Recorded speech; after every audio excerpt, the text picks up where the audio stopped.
Hello, friends and followers. So my desire now is to remove these 6JB6s from the Drake T4X transmitter and to put in some 6146 type tubes.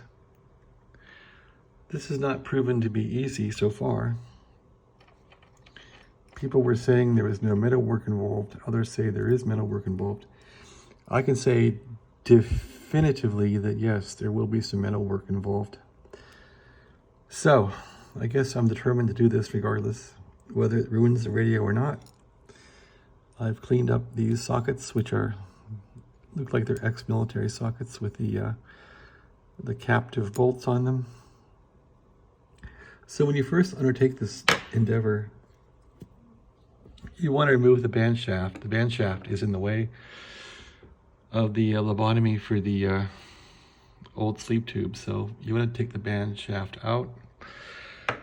You want to be careful with how this switch is arranged.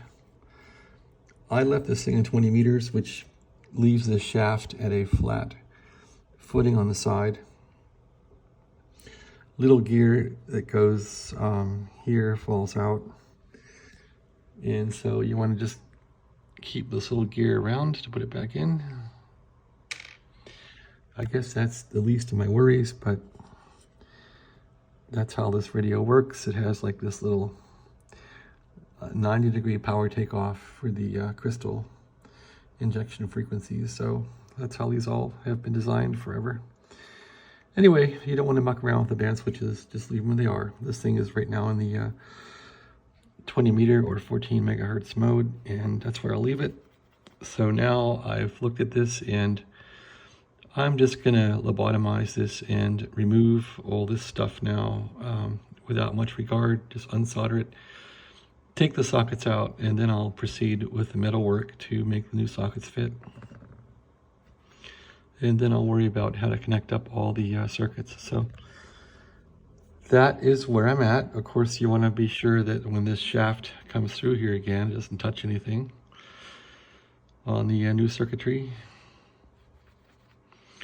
This will be interesting. I hope it's worth all the effort. It probably is, but I guess we're going to see. I don't do much with as far as tubes and modifying things. I'll replace tubes, but I don't usually do any work with a transmitter to change its characteristics. Of course, this thing is running, I think, AB1 for single sideband. I'm not sure if they run it in Class C for CW, but those are all topics I'll have to explore. And from what I've read from the nice gentleman who posted about how to do this, you want to make sure you have minus 90 volts or more of bias when this thing fires up with the new tubes. So I'm simply going to now unsolder what I can here, remove these sockets, and try to get the metal work.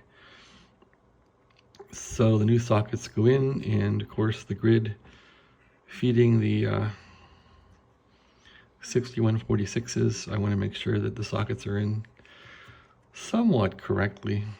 So we'll see. It's going to be some work. Thanks for watching. Have a great day.